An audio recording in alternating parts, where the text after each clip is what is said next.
He built a billion-dollar empire defending nations, but couldn't defend his own son from death. Robert Hayes, a reclusive billionaire and former defense contractor, returns to Forest Lawn Cemetery in Glendale, California, same time every November, but this time something's different. A small boy is kneeling beside his son's grave, placing a toy truck by the headstone. The boy's name is Jake, and what he says next cracks Robert's world wide open. "Matt used to visit me in the hospital. He gave me this truck, said it helps when you're scared." Until that moment, Robert had no idea who his son really was. What follows is a journey through guilt, memory, and revelation, as Robert discovers the secret life of kindness his son led in the final months he was alive. Dressing up as superheroes, sitting beside lonely hospital beds, paying medical bills in secret. Matt wasn't just a son. He was a quiet force of love. And now, his legacy may be the only thing that can redeem a man who thought love was weakness. But as Robert begins to transform, a powerful enemy emerges, his own CFO and Matt's godfather, who launches a campaign to destroy the foundation born from grief. What's at stake isn't just Robert's reputation, it's his soul. Will he crumble under the weight of past failures, or rise for the child who taught him how to live? This story will move you to your core. Stay until the end, and don't forget to subscribe for more emotional journeys that reveal what really matters. Every November, without fail, Robert Hayes made the quiet drive up to Forest Lawn Memorial Park alone. No security detail, no chauffeured car, just him, his thoughts, and a bouquet of white lilies, Matt's favorite. The black Cadillac crept past the iron gates and up the winding cemetery road, the sun dipping low over the San Gabriel Mountains in the distance. The sky burned orange behind the pines, a reminder of time slipping past in silence. Robert parked near the northeast section, where the grass was thick and well kept, where silence held weight and memory had a scent. He walked without hurry, the gravel crunching beneath his polished shoes. His gait had stiffened with age, but his mind was sharp, wired like a field general preparing for battle. Only this battlefield was his own guilt. His son had been gone 5 years. 5 impossibly long years. He always told himself he came here to honor Matthew, but deep down he knew it was penance. It was the only place he could admit, even silently, that he'd failed the most important mission of his life. Not as a Navy engineer, not as a defense contractor, not even as the billionaire CEO of Hayes Systems. No, he had failed as a father. As he reached the headstone, simple, elegant, carved in slate-gray marble, he stopped short. A small boy knelt at the grave. No older than 7, maybe 8. Wavy brown hair, a wool beanie pulled low over his ears. His tiny hands trembled slightly in the chilled air as he placed a small, red toy truck in front of the stone, just beside the lilies Robert always brought. Robert blinked. For a moment, he thought he might be hallucinating, grief playing tricks again. But the boy turned slowly, sensing someone behind him. His eyes met Robert's with a cautious openness, the kind only children possess. Not fear, not suspicion, just the quiet curiosity of someone used to being overlooked. "I'm sorry," the boy said gently, his voice barely a whisper against the wind. "I didn't mean to be in the way." "You're not," Robert replied, his throat tightening. "You knew Matt?" The boy nodded, glancing down at the toy truck. "He used to visit me at the hospital." Robert's pulse stumbled. "Which hospital?" "Children's Hospital, Los Angeles," the boy answered with careful certainty. "He came almost every week. He'd bring Legos and draw superheroes. He said this truck was for when I felt scared. I keep it close, but I thought he should have it today." Emotion hit Robert like a sudden wave. CHLA. Matt had never mentioned that, not once. "What's your name, son?" Robert asked, kneeling slowly beside the boy. Jake, he said shyly, then hesitated. My mom says I shouldn't talk to strangers.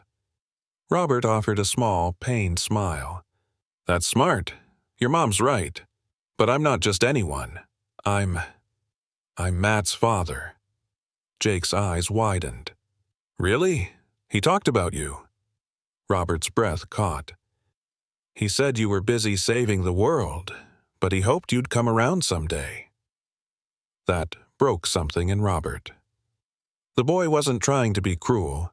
He was just repeating what he'd been told. But the words landed like shrapnel, precise and devastating. Jake looked up at him with earnest innocence. He was my friend. Even when I was throwing up or losing my hair, he'd sit with me. Sometimes we didn't even talk. He'd just be there, like a big brother. A silence followed, long and reverent.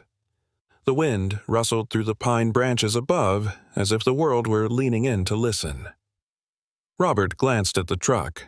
Its paint was chipped, its wheels worn, but, to Jake, and clearly to Matt, it had meant something.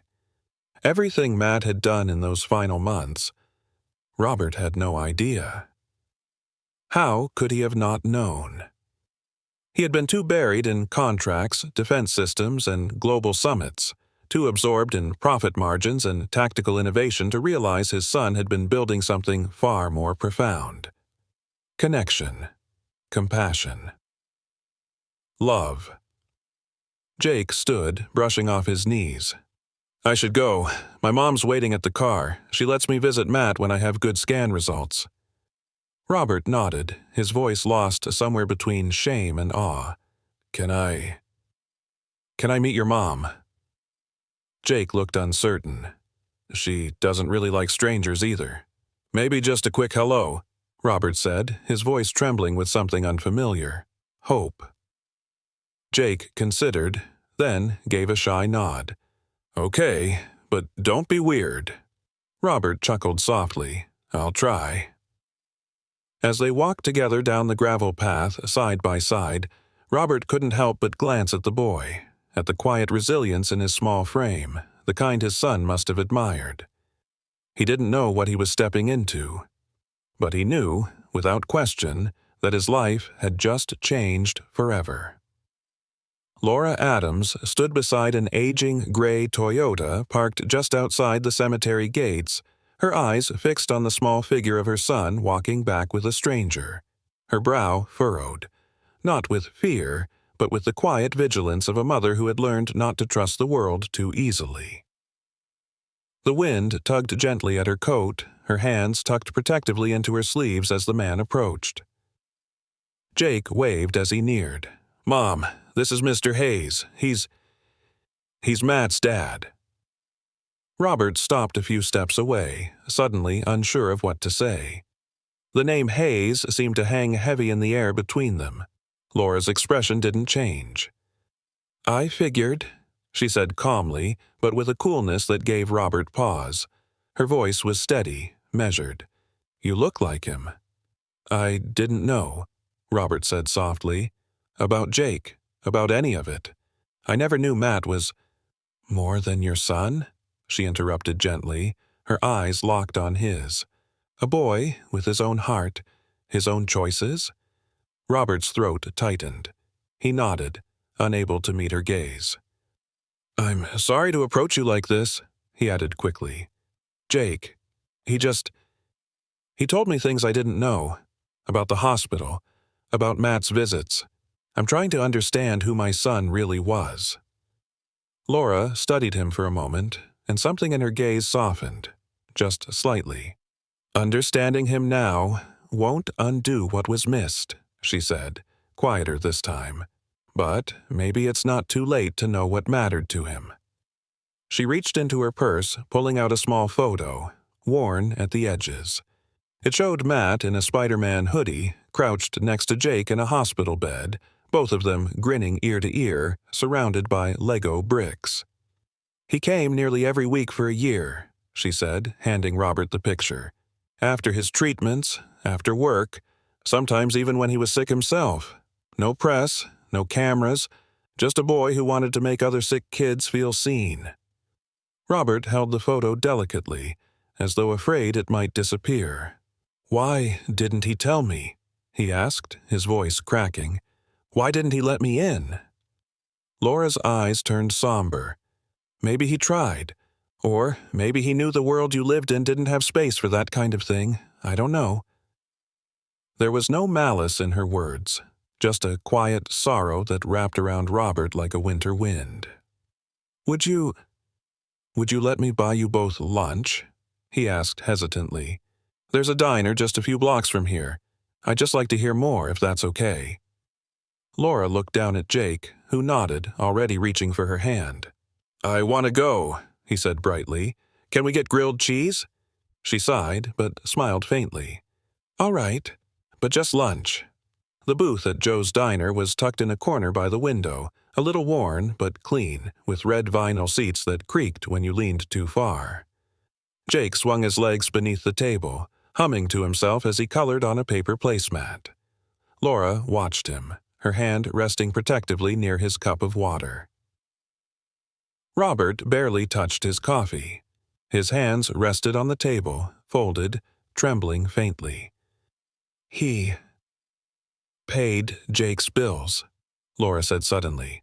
"All of them." Robert blinked. "What?" "Matt," she said, her voice thick. "He covered Jake's cancer treatments. We were drowning in debt, and the hospital told us someone stepped in. An anonymous donor. It wasn't until a nurse slipped up, called him an angel in a hoodie, that I figured it out." She paused, looking up at Robert's stunned face. "He did it quietly. He signed every form with one name, Anonymous Angel." Robert leaned back, staring at nothing. He remembered the spreadsheets, the hundreds of thousands in missing funds Matt had moved through a personal philanthropy account. At the time, Robert had been too consumed with a NATO contract to ask questions. Now he knew. "I didn't just lose a son," he whispered. "I missed the man he became." Laura said nothing. She didn't need to. A waitress dropped off their food. Jake beamed at his grilled cheese and fries, then looked up at Robert. "Do you have any kids?" he asked innocently. Robert stared at him, eyes wet. "I did," he said quietly, "and I think I'm just starting to know him now." Jake offered a soft smile and then, casually, reached over and handed Robert a crayon.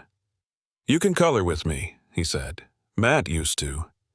Robert's hand hovered over the crayon, his world shifting with the smallest of gestures. He took it. "Okay," he whispered, the lump in his throat growing. "Show me how." The sliding glass doors parted with a soft whoosh as Robert Hayes stepped into the brightly lit lobby of Children's Hospital Los Angeles. The air smelled faintly of antiseptic and crayons.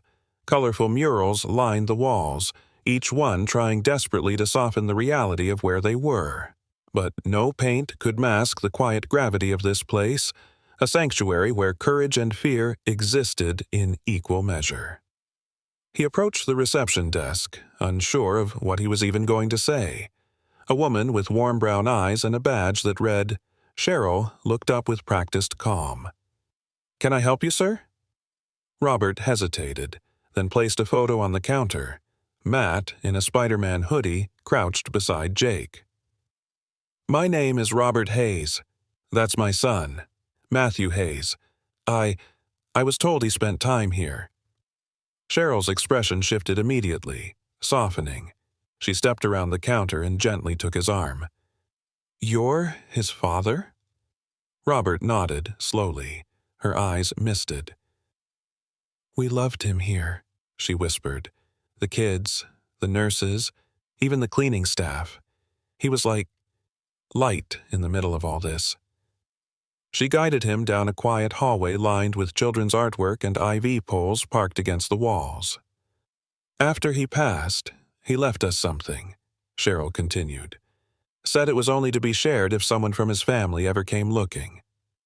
Robert stopped walking. He knew. No one would?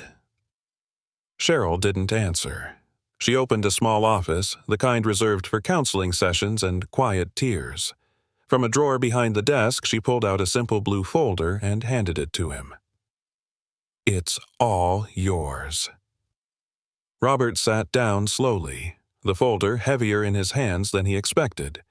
Inside were printed photographs, some creased at the edges, letters addressed to future friends, to my little warriors, and to one boy in particular, Jake. There was also a flash drive. Cheryl watched quietly. He recorded something. Several things, actually. But there's one in particular we think was meant for Jake. She slid a laptop across the table, and Robert inserted the drive. He clicked the video file marked jakebirthday.mp4. The screen lit up with Matt's face. He looked tired, pale, but he smiled with every ounce of joy he had left. "Hey, little man," Matt's voice rang out, bright but trembling. "If you're seeing this, it means I didn't make it to your birthday party like I promised, and that sucks." Cheryl wiped her eyes, stepping back into the hallway, giving him privacy. Matt continued.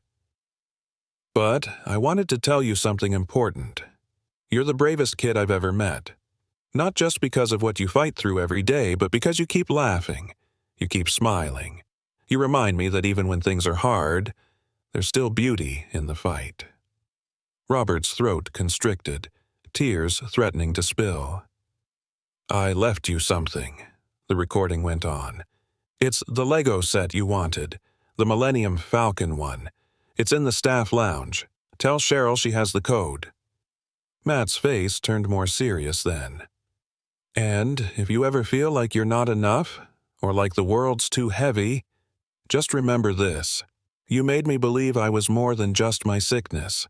You made me feel like a big brother, like someone worth remembering." The screen froze on Matt's final smile. Robert sat in silence, tears streaming down his face. A part of him shattered, and another part, long dormant, stirred. When Cheryl returned, he looked up, voice unsteady. "He was more of a man at 17 than I've ever been in my life." She sat across from him gently. "He loved big, Mr. Hayes, with every ounce of strength he had left." Robert closed the folder and stared at it for a long moment. "I want to do something. For the kids here. For Jake. For all of them. Not just a donation. I need to do more." Cheryl tilted her head. "Then don't do it for publicity," she said softly. "Do it because it's what Matt would have done." Robert nodded slowly. "I don't want my money to just speak for me anymore. I want my time to speak louder."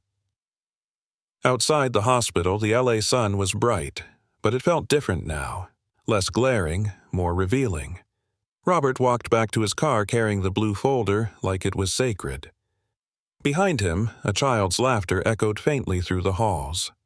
And, for the first time in years, Robert didn't feel like a CEO. He felt like a father. The walls of Robert Hayes's Beverly Hills estate had never seen so much change. Gone were the framed Wall Street Journal covers and Legacy award plaques. In their place, sketches drawn by children, photos of Matthew in superhero capes surrounded by hospital patients, and a single, quiet phrase etched into brass above the fireplace. "Live like Matt." The Matthew Hayes Foundation launched 3 weeks after Robert's visit to Children's Hospital Los Angeles. The press had called it an unexpected pivot from one of America's most stoic defense magnates.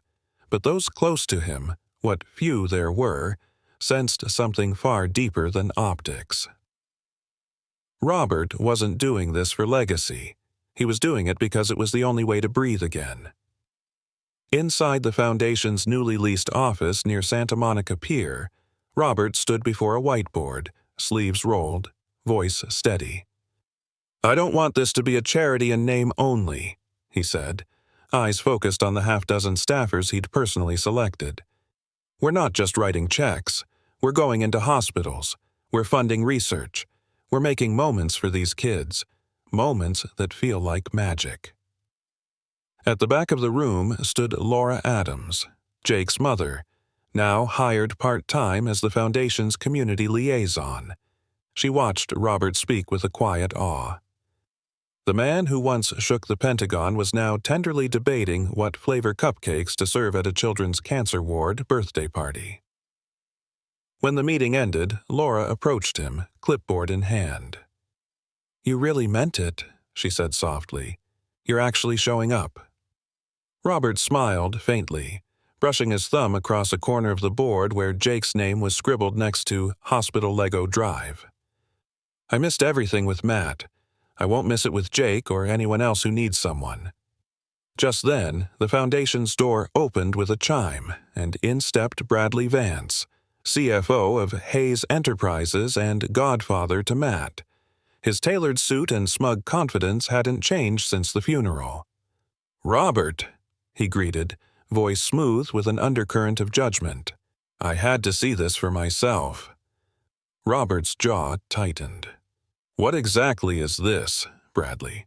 This transformation?" Bradley's eyes flicked around the modest office. From boardroom bulldog to bedside storyteller. Quite the pivot. Some on the board think it's inspired. Others think it reeks of a PR campaign. Laura crossed her arms, her instincts already flaring. "And you?" Robert asked quietly, his posture calm, but his stare unblinking. Bradley offered a smile that didn't reach his eyes. "I think grief makes men impulsive. You're bleeding money into something that doesn't return profit or stock value." Robert stepped forward, lowering his voice. "You sat at my son's funeral and didn't say a word to me. Not about who he'd become, not about the hospital visits, not about Jake, so spare me your concern for my image." Bradley shrugged. "I just hope you're doing this for the right reasons, not redemption." Laura's voice cracked through the tension. "You don't get to question a man who finally learned how to show up." Bradley's eyes narrowed. "And you are?" "I'm the mother of the boy Matt saved. The same boy who calls Robert Grandpa now. So if you're going to throw stones, aim carefully."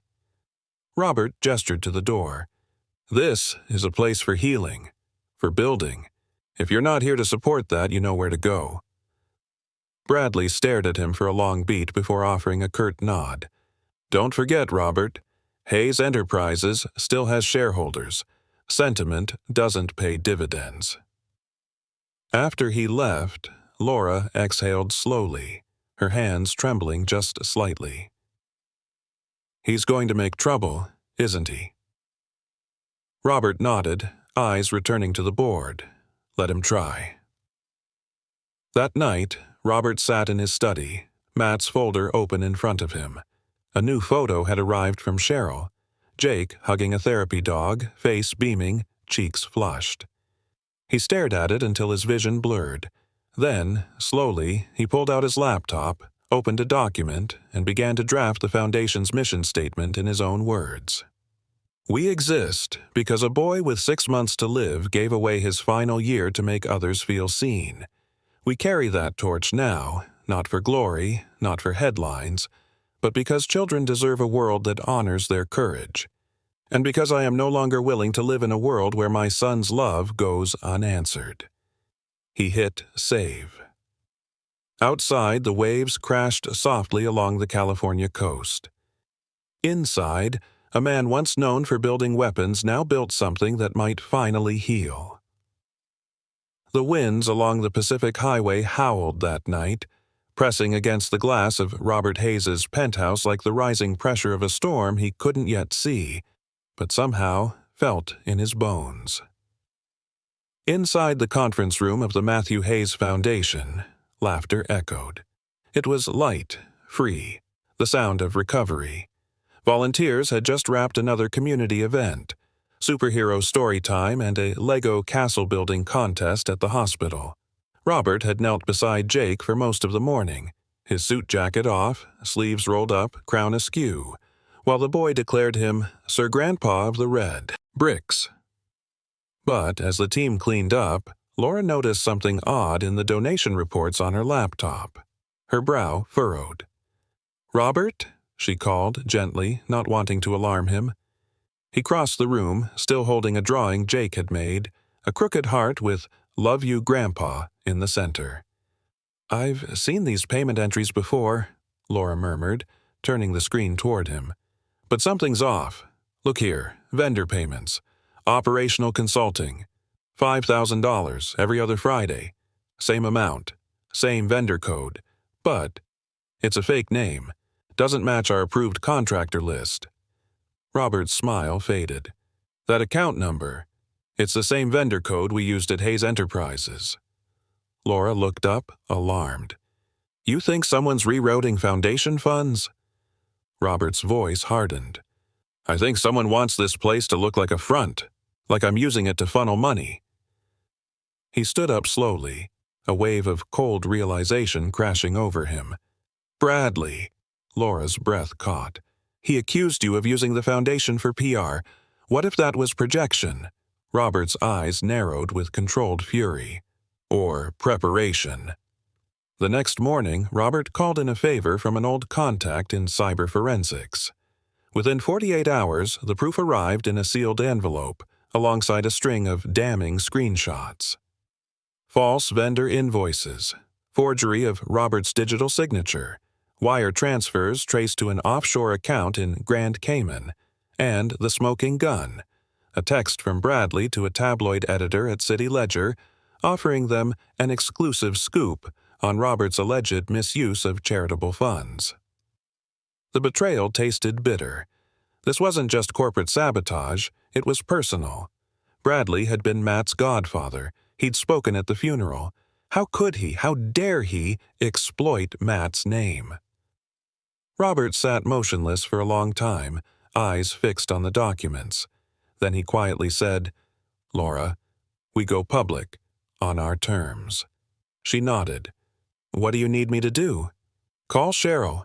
Ask her for the video Matt left Jake, the birthday one." Laura blinked. "Are you sure?" Robert stood, his voice steady. "Let the world hear my son's voice before they hear a lie." That evening, a press conference was called at the Getty Center, where the Foundation's annual gala was scheduled to take place in just 4 days. Instead of pulling the plug, Robert moved it up. Reporters gathered beneath the modernist arches, buzzing with anticipation. Whispers of fraud, rumors of scandal. But when the lights dimmed, the first thing on screen wasn't a bank ledger, it was Matt. The video showed a pale but beaming boy in a hospital bed, holding a Lego Iron Man figure, speaking directly to the camera. "Hi, Jake. If you're seeing this, it means I had to go, but I want you to know. You're brave, you're strong, and you're never alone. Grandpa Robert will be there for you now." The room went silent. Even the cameras stopped clicking. Then Robert stepped forward.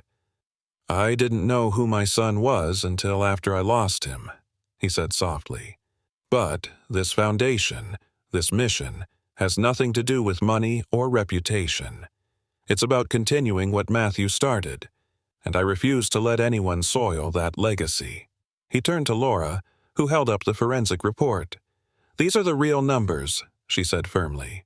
"And here," she lifted the final page, "is a criminal investigation report filed this morning against Bradley Vance." Gasps rippled through the crowd. Later that night, after the media storm broke and Bradley was escorted out of Hayes Enterprises by security, Robert sat alone in the Foundation's rooftop garden. A soft breeze rustled the lavender beds Matt had requested they plant. Jake appeared beside him, clutching a sketchbook. "Want to see what I drew?" he asked, voice hopeful. Robert nodded, and the boy flipped open the page. It was a drawing of a dragon flying over a castle with 2 small figures on its back, one with glasses, the other with silver hair. "That's me and you," Jake said proudly, "flying over the bad guys." Robert laughed softly, emotion rising in his throat. "You've got it all figured out, huh?" Jake nodded seriously. "Mom says good guys always win. if they stay good. Robert wrapped an arm around the boy's shoulder. We will, Jake. I promise you, we will. It started with a slip of the tongue. One quiet Saturday morning, just after the fundraiser fallout had begun to settle and the world had shifted from scandal to sympathy, Robert was crouched in the corner of Jake's hospital room, assembling a model airplane kit. He fumbled the wings, muttering something about how his engineering degree never prepared him for glue that dried too fast. Jake giggled from the bed. "Grandpa, you're doing it backwards." Robert froze, glancing up slowly. "What? Did you just call me?" The boy's smile faded for a second and he looked unsure. "I mean, you don't have to be if you don't want." Robert gently set the model down and walked over, kneeling beside the bed. He placed his hand over Jake's. "Jake," he said softly, his voice catching, "I would be honored to be your grandpa." Jake's eyes lit up. "Really?" Robert chuckled, emotion catching him off guard. "Really? But only if you're okay with it." Jake threw his arms around Robert's neck, holding him tightly. "I've always wanted one." That moment, small and unannounced, shifted something tectonic in Robert's soul. The sterile walls of the room faded. The pain of the past, the loneliness, the guilt, the years he spent measuring life in balance sheets, melted under the warmth of one little boy's trust. From that day on, he was Grandpa Robert, not in title, but in spirit. Their days together grew richer.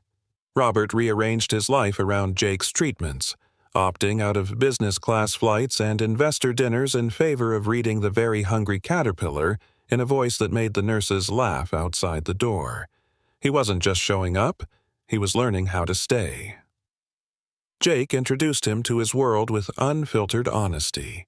He loved space and dragons and hated broccoli with a passion that rivaled boardroom vendettas. He had a small blue notebook filled with sketches, Jake's Dreams, it was labeled, where he'd drawn himself flying a spaceship with Grandpa in the co-pilot seat. In another, he was dancing on stage in a superhero cape while Robert cheered from the front row. "I want to be an astronaut and an artist," Jake said one day, holding up his drawings, "and maybe a doctor if I'm not too scared of blood." Robert smiled and pulled him close. "You can be all three, Jake. You're the bravest person I know." Sometimes they would just sit in silence, Jake's small hand resting in his. No words needed, just presence. And in those quiet hours, Robert felt something he hadn't felt in years. Peace. But it wasn't just Jake who changed. Laura began to see it too.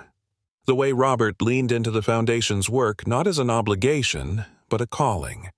He listened now, really listened, to nurses, to families, to janitors who knew more about a hospital's soul than any CEO ever could.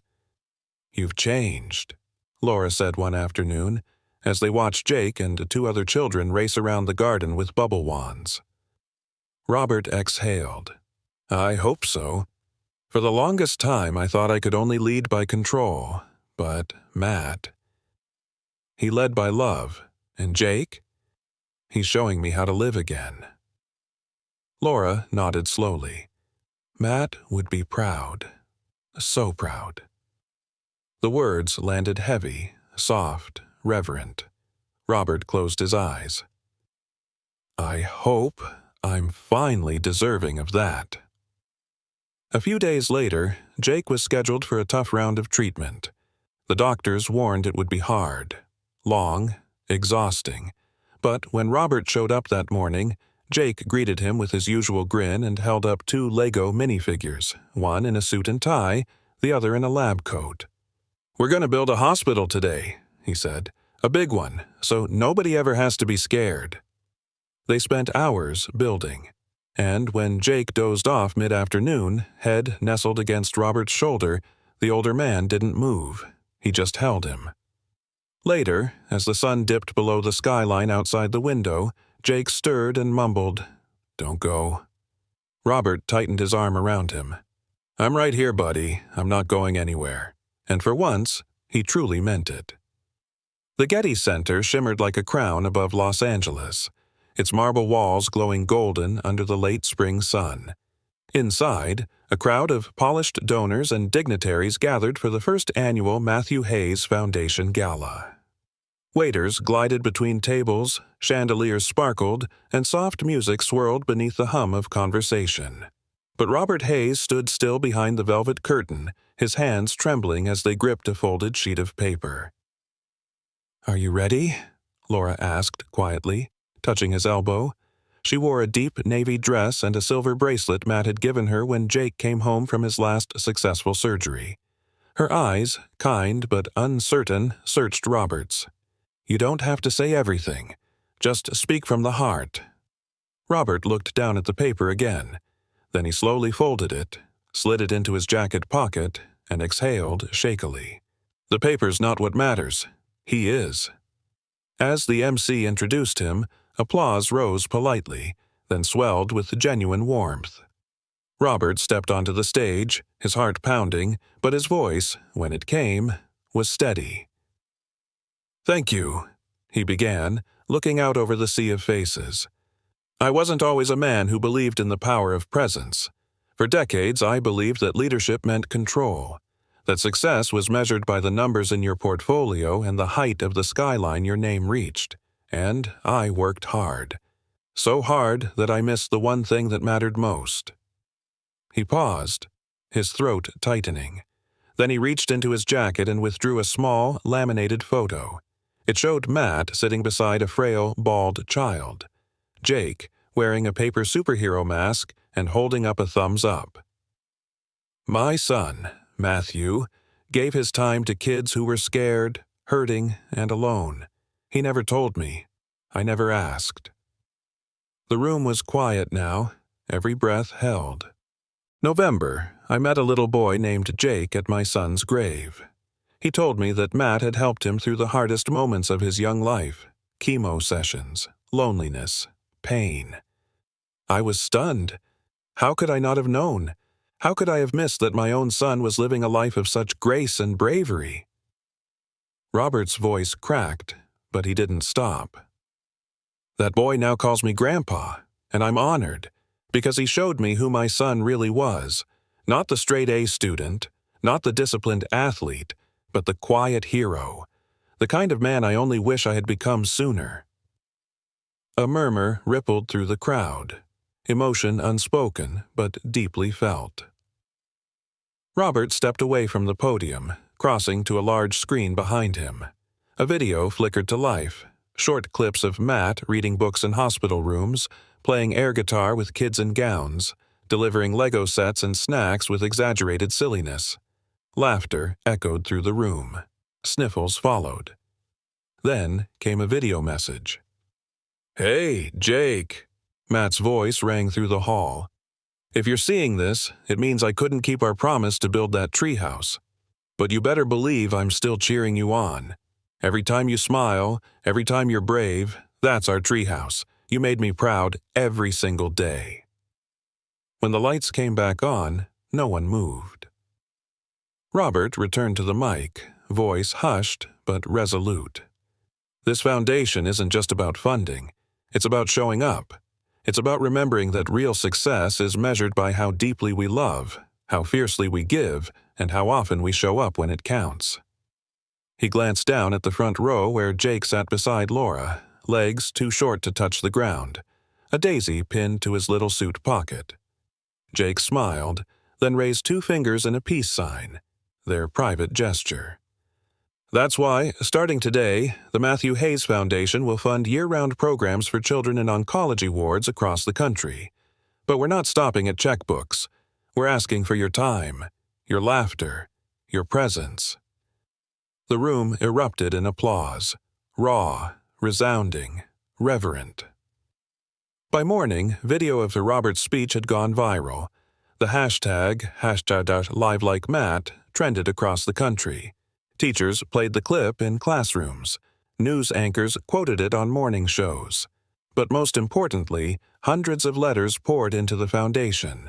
Not just donations, but promises. From retired nurses, from former patients, from ordinary people who wanted to show up for someone the way Matt had. In the days that followed, Robert sat with Jake on the rooftop garden of the Children's Hospital. They planted sunflowers together, hands in the dirt. "Grandpa?" Jake asked softly. "Do you think Matt sees us?" Robert looked up at the sky, eyes glistening. "Every day, kiddo. Every day." The sun had barely risen over downtown Los Angeles when Robert Hayes's phone buzzed violently on his nightstand.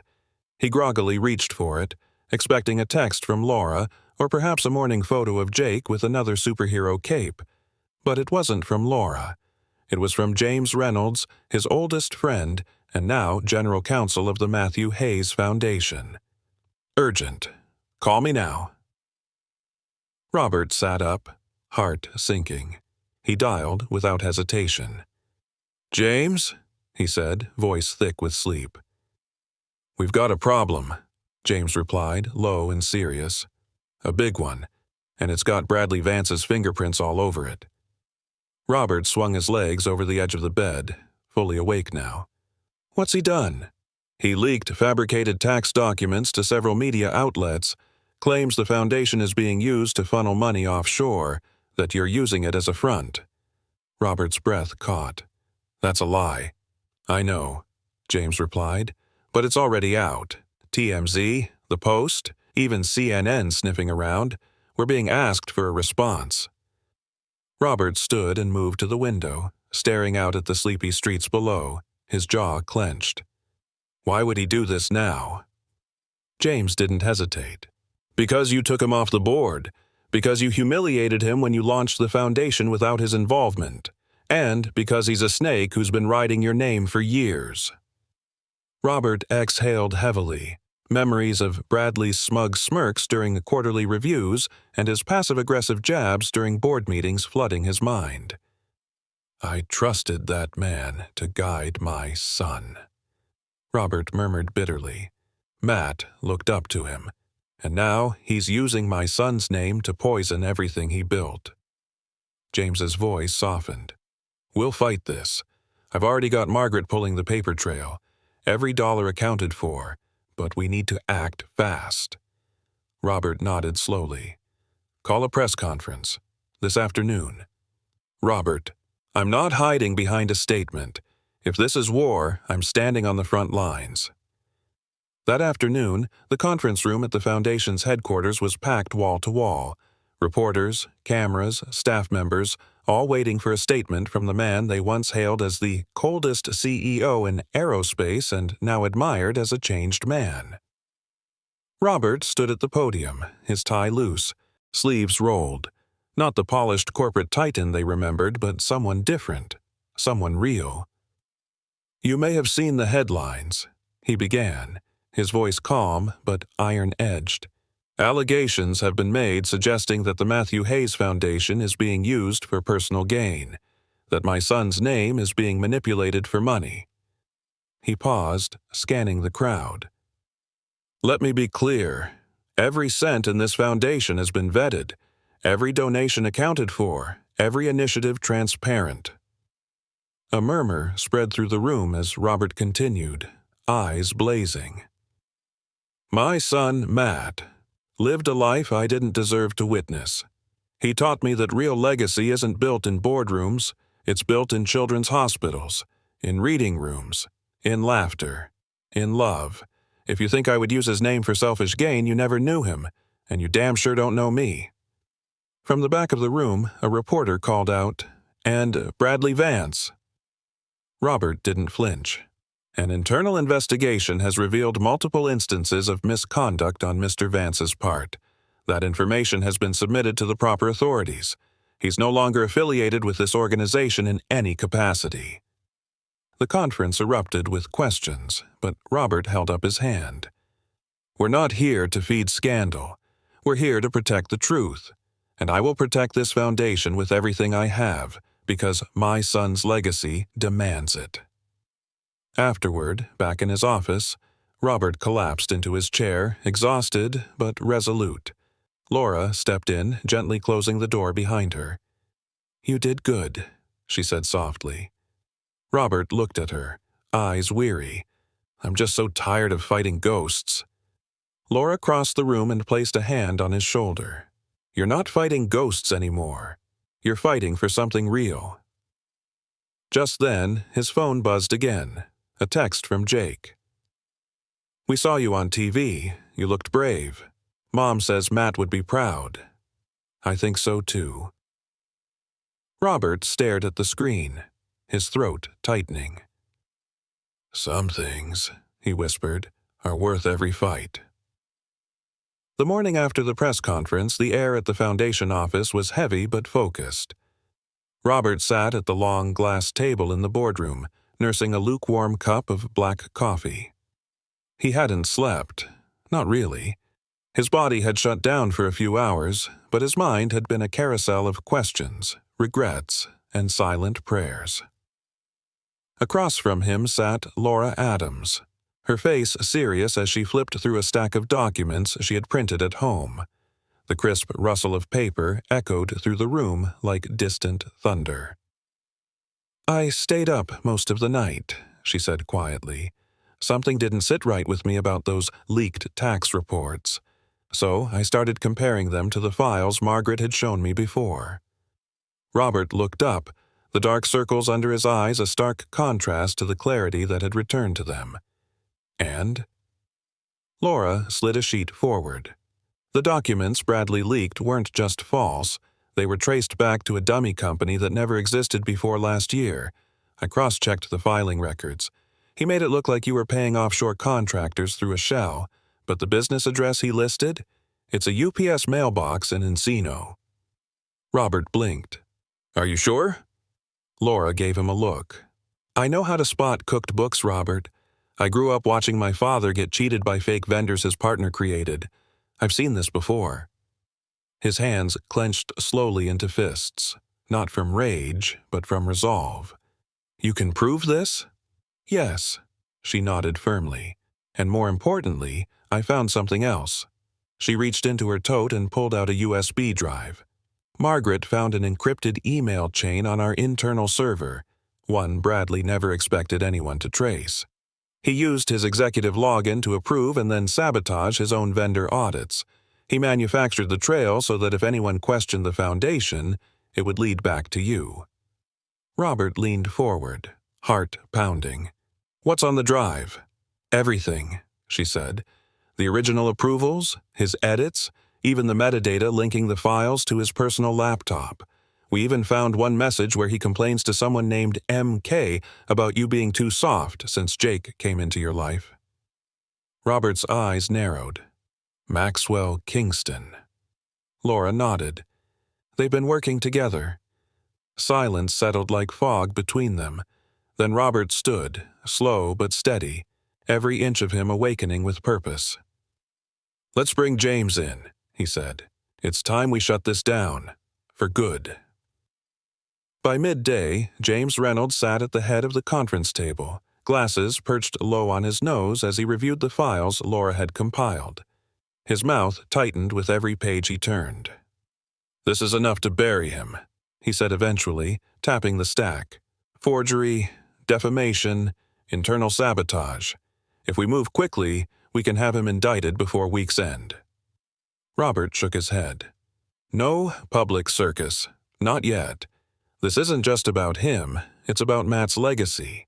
I want Kingston out of the picture quietly, and I want Bradley held, accountable, but with dignity. No feeding frenzy." James looked at him thoughtfully. "You've changed, Robert. 2 years ago, you would have sued them into oblivion by lunch." Robert's gaze drifted toward the window, where a small group of kids was gathered outside the foundation, waving handmade signs that said, "Thank you, Mr. Hayes," in crayon. "I have changed," he said quietly. "Because of Jake, because of Matt, and because I finally understand what it means to protect something sacred." That evening, Bradley Vance was summoned to the office for what he believed would be a confidential meeting about damage control. Instead, he found Robert, James, Laura, and 2 members of the legal team waiting for him in the boardroom. His smile faltered as he entered. "What's going on?" Robert didn't rise. "Sit down." Something in his tone made Bradley hesitate. He sat slowly, his confidence beginning to fracture. James slid a folder across the table. "We have the proof of your actions, the fake vendors, the planted tax documents, the coordination with Maxwell Kingston." Bradley's face paled, and his mouth opened, but Robert raised a hand. "Don't lie," he said calmly. "We already submitted the evidence to the SEC and the IRS. The only reason we haven't gone public is because we refuse to let Matt's name be dragged through your mud." Bradley's voice wavered. "You don't want this to go to court, Robert. If this explodes, people will start asking more questions. About your past. About Matt. My past," Robert said coldly, "is mine to carry. And Matt's story is already more than any courtroom could hold. But yours ends here." With one final glance at the room, Robert stood and walked out. Behind him, Laura reached across the table, gently retrieving the daisy-shaped paperweight Matt had once made in art class. She looked Bradley in the eye. "His legacy isn't yours to touch." The days following Bradley Vance's exposure were a whirlwind of legal proceedings and media coverage. Yet, amidst the chaos, Robert Hayes found solace in the quiet moments he shared with Jake. Their bond had deepened, evolving from a connection born of grief to one forged in love and mutual respect. One crisp morning, Robert arrived at Children's Hospital Los Angeles, a stack of books under his arm.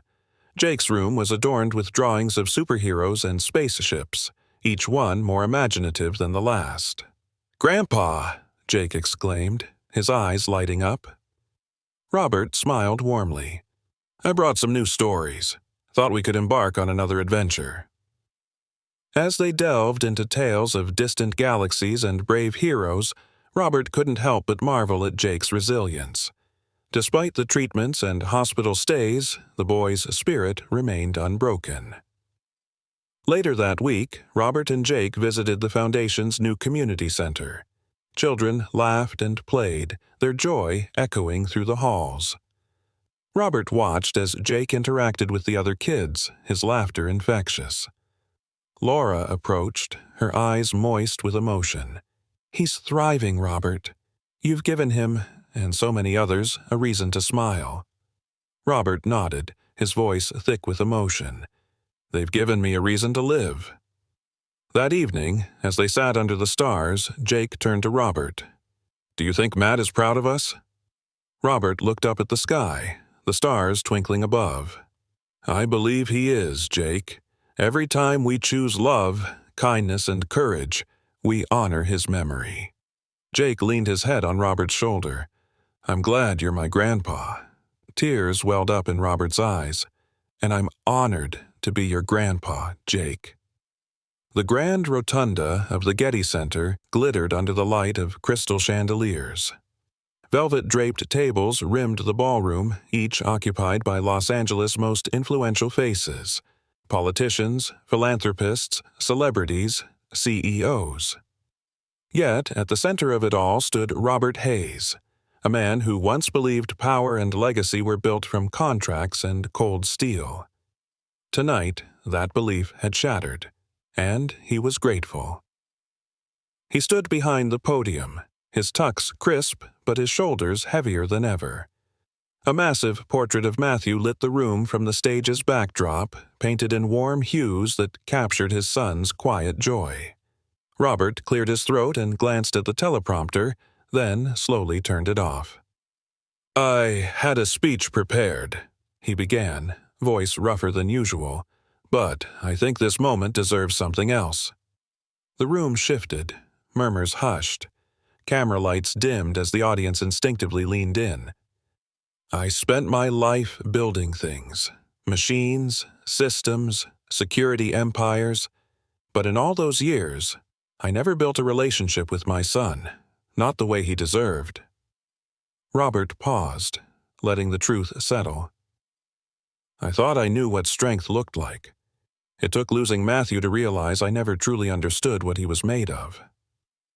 A small screen beside the stage lit up with a video clip, grainy footage of Matthew in a red superhero cape crouched beside a hospital bed. Jake was in that bed, his small hand gripping the toy truck Matthew had given him. He visited those children in secret, Robert continued, voice trembling. He used his own savings, snuck out during his chemotherapy breaks. He didn't want praise. He just wanted them to feel like someone cared. Gasps rippled across the audience. Many had come expecting a PR-driven gala, a corporate rebrand. But this wasn't about branding. This was redemption. Matthew made them feel seen. He gave Jake— Robert gestured toward the front row, where Jake sat beside Laura, dressed in a tiny navy blazer, clutching Robert's hand. He gave him hope. A beat of silence. Then Robert's voice cracked. And somehow, through that boy, my son gave me a second chance. Robert stepped from the podium. The crowd stood, thunderous applause erupting not for the empire he'd built, but for the legacy Matthew had left, for the man Robert was becoming. Hashtag graphics blinked across screens as cameras zoomed in. Hashtag live like Matt. Backstage, Robert sank into a chair, his head in his hands. Laura approached quietly, placing a hand on his shoulder. "You did more than honor him tonight," she said gently. "You shared him." Robert looked up, his eyes glistening. "I just hope it's enough. I failed him, Laura, for so long." She shook her head with quiet firmness. "He wouldn't want you to dwell on that. He'd want you to keep going. For Jake, for all the others." From the hallway, small footsteps echoed closer. Jake appeared, holding something behind his back. "I have something for you," he said shyly. Robert knelt. "What is it, buddy?" Jake pulled out a folded piece of construction paper. On it, 5 stick figures stood beneath a bright yellow sun. One wore a cape, one had glasses, and one held Jake's hand.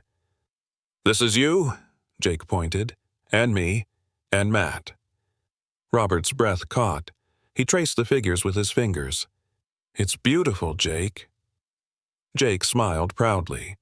"Mom says people leave pieces of themselves behind. I think Matt left you— me." Robert hugged the boy tightly, protectively, and whispered against his hair, "Then I promise I'll never waste that gift again." The two walked together out of the gala, stepping into the night air.